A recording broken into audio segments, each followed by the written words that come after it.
stuff. I've got a very different story from what's come before. I guess some folks might characterize my childhood as slurping from a silver spoon. I like a more active picture. I don't like that. So I like thinking about myself as like swigging away on my sippy cup as we're cruising along, upwind side of our sailboat. Or maybe, launching, ready to go off of a jump in the French Alps and pulling Michael Jackson and woohoo! So I guess what I'm trying to get at is I don't want to be ashamed. I've been fortunate. I feel blessed. And that caused a struggle for this talk, because I was thinking, these guys have some powerful stories, some powerful struggles, and I've never had any real close tragic loss, never had any violence. I got into good schools and was able to afford them. I've had awesome friends that want to support me in all amazing ways. So I've been trying to pull out lessons and realize after struggling for a while that there's still one thing I share. There's with everyone that we all share, and that's loss. We all have experienced loss in different scale, different dimensions, but it's there. It's universal to the human experience. So that kind of sucks, right? It's all over. But thinking more about it, I realized, in my experience, loss often is the inspiration for a lot of opportunity, a lot of lessons. So I got a couple losses to share here today, and hopefully they'll come out with something special. So first story I want to share is about losing myself. At 6, I was traveling around with my family. We were in Paris. And we were at this sandwich shop, and I got my favorite sango. It was a ham with butter on a baguette. That's it. I was happy as could be, and we finished that up and went strolling with the family. We were cruising around. We saw some big building. It had stained glass paintings. I was bored. So I started looking for other ways to distract myself. I was really good at hide and seek. I could climb things. I still can. And so I started, I cited the good hiding spots. And I think I told someone that I was going to play hide and seek.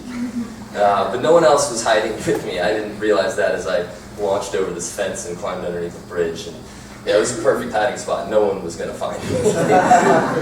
So anyone who's played hide and go seek kind of realizes the hiding part has diminishing returns.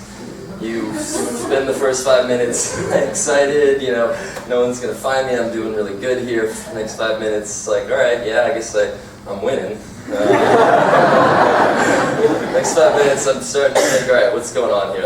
I should have some mercy on these folks. So, I emerge, and I'm ready to declare my victory, and I see no familiar faces. I'm 6 years old, all alone, in a city in France. I didn't speak barely any of the language. So first, I was that was scary. So first order of business, I sat down and I bawled my eyes out. I was just like a baby. I was just crying away on the side of the street. And eventually, I came to my senses, like, this isn't getting me anywhere. So I stood up and started looking around, and it's like, I recognize it came from there. Yeah, all right. So follow there. Found another thing, recognized that. Let's go. Eventually, I started feeling like everything in France was the same, and I was just imagining this. But thankfully, I saw that familiar yellow awning of the Boulangerie. And so I sprinted. I just booked it. Was frantically running, burst in the door, was huffing and puffing, trying to tell the host my story, just spilling over my words. He couldn't even understand me. He didn't speak any English. He just was smiling and nodding. And eventually he gave me his hand, and so I took that. He took me over to the bar, sat me up on a bar stool. He looks me in the eye. He's like, "Voulez-vous de la crème glacée?" I have piss poor French, but I was incentivized to know the word for ice cream. All that melted. My loneliness, my tears. I was bright as could be. So meanwhile, back in the streets of Paris, my Miller family was having some fun. They were having the time of their lives. It took like 30 minutes before they realized I was gone. Once they realized that, boom, action. Police were called, hotel was called, a friend called the restaurant, and they received this hostess who just chuckled, and he was like, "Hey, it's okay. Come on over." I was safe. That was one loss. My second loss, beyond losing myself, was losing my temper. So in middle school, I was 12. I was in Charlottesville. My older sister was 4 years older. She had gone to boarding school. So it was my younger sister, Hillary, who's 11, and me for childhood, middle school. We were there, mano y mano. And, she was 13 months younger, but by some cruel twist of fate, she grew faster. And so she was like an inch taller than me the entirety of my childhood, which I heard a lot and had a chip on my shoulder, to be fair. And that came up in a couple of frictions every once in a while. One memorable one was when we got left in the car, and my mom was doing an errand. We'd gotten our post-school snacks. Sister had gone for the York Peppermint Patty. I went for the Junior Mints, and then came the age-old debate, which is better. And so, it's pretty clear I got more bang for my buck. It was also more delicious. I offered one up to her. So Hillary takes the Junior Mint. She bites off half of it, as if she's not certain she's going to finish the other half. And she chews on it and kind of smiles, smirks at me, glint in her eye, shakes her head, tosses it back down, and declares the York Peppermint Patty is superior. So I was a bit of a nerd, and I didn't like that sample size. Didn't like the sample bias either. So I was like, all right, Hillary, I want some of that patty. She was not sharing. Shouldn't have been surprised. Patties are harder to share. And Hillary was never really that good at sharing. She actually was suspended from preschool for not sharing. So I probably should have respected that she was, not looking to share this peppermint patty. But I don't know. I had this experiment in mind. I was angry. I just launched. I was on top of her. I swooped over, secured her legs, went after, grabbed her arms, and she was pinned. I was like, all right, got her. Hillary sticks out her tongue and drops the York Peppermint Patty on the ground, thinking I wouldn't want it. Anyways, I was happy. I still got it, brushed off the dirt. Dirt didn't bother me. I was sitting happily. It was kind of ominous how quiet Hillary was, but I had my second candy, and I was not going to complain. Eventually, my mom comes back to the car. She sits down, looks back, and her eyes just get big. And she looks over at my sister. She looks back at me, looks at my sister, and yells, "What did you do to him?" I was confused, because I thought I won. I thought I was in trouble. And it turned out that was, I had gotten the candy, but in the mix, I had suffered 3 gashes to the face from the talons of Hillary Miller. She was just sitting there patiently awaiting retribution. I guess in the end, I got the candy, but going around school the next couple of weeks, it was pretty hard to explain that I had won the battle. Scars in the face. My next loss, third loss. What was my third loss? It's in my notes. Where are my notes? Lost your notes. Yes, losing my things. Yes. Some of you know me well, have maybe met my alter ego. His name is Forgetful Fred.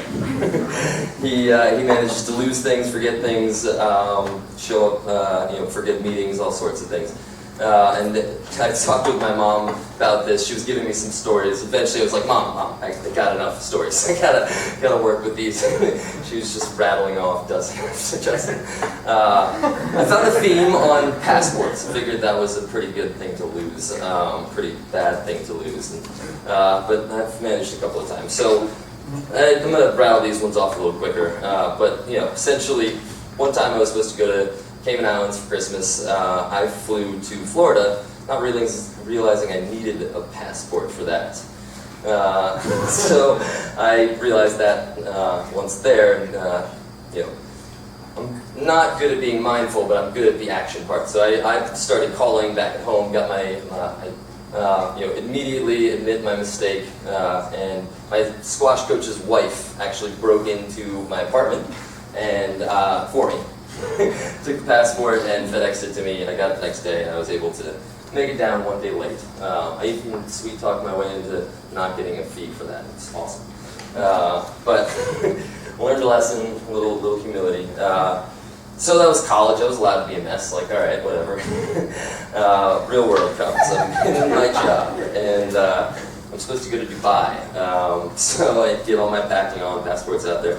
I pack it all in, and hop in the car. When I get to the airport, I'm kind of packing around, and no passport. And I kind of like remember that the passport was on my bed, and I was like, I didn't turn, and actually, yep, it's still in bed. And the flight is in, we cut it close. It was in 45 minutes. I was not going to make it. But action. I admitted it and hopped back into the car with our driver. I was working for the CEO of a foundation. We had a driver. He flew back 90 miles an hour.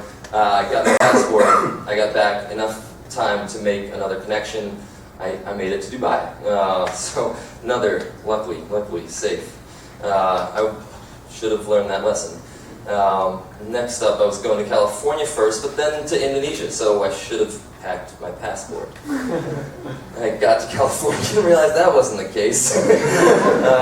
So I went into action. My neighbor, he had a key, went on in, he got my passport, he made it in time, got me overnight, I picked it up at the San Fran airport, and again, luckily, I was safe. Yeah, those losses were quick, but they were. I managed to actually navigate, and I got pretty lucky along the way. So what is all of this? I said there were some lessons. I haven't really identified those yet, other than George get your crap together and stop losing stuff.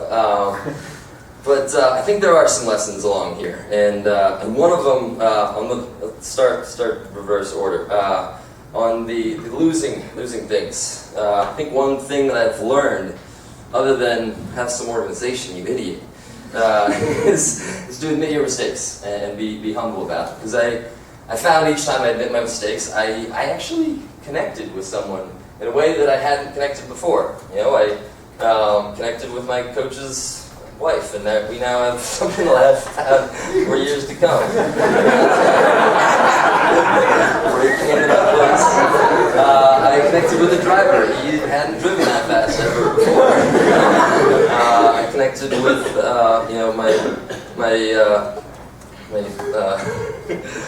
connected with my neighbor, and I also connected with my boss. He actually was very thoughtful.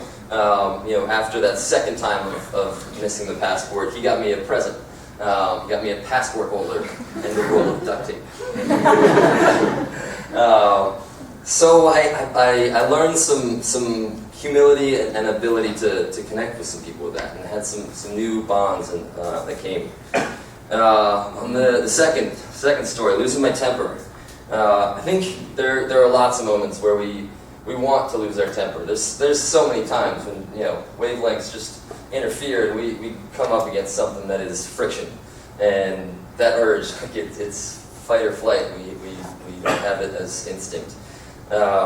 And I'm gonna say I lost. I'm gonna admit right now, I lost to Hillary that day. I lost to myself. I lost just in general. I could have mocked her for having a biased sample. I could have taken the high road, or I could have just let her enjoy her candy.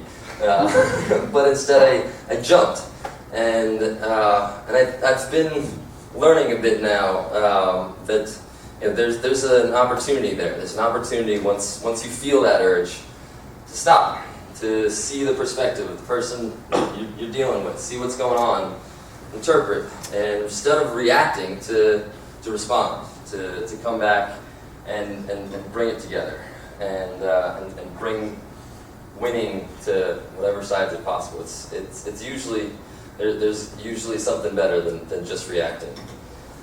And then the third one, and this one's tough because this one actually applies the most to right now. When everything is spinning and the world seems to have so many factors, so much loss, so much confusion, and everything starts to spin.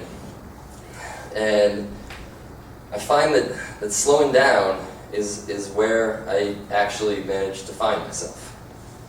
And this last month is something, that's one thing I really want to start working on. You know, it's the place where, you know, I go out sailing with Thomas and slow down and we go and capsize and have a fun time. And that there we actually, you know, slow down. We stop talking about, you know, what are your job offers, what are your interviews. It's more, you know, how are you? How's your day? How's your week? And how can we have some fun here? Or slacklining out in front of U62, or tomorrow doing some yoga down in E51 basement. I think there's some opportunities. You know, we're all crazy. We're going to be losing touch. We're going to be losing connections. This is a wild time, but it's in this time that I think there's some real opportunities for us to slow down, to really enjoy these moments and trust that everything's going to be okay. We're gonna find each other whenever that's right, and we're gonna have fun doing it. So I feel really honored to be amongst these speakers and amongst you all. This has been an incredible 2 years, and I really hope that we move on and change the world. Thank you.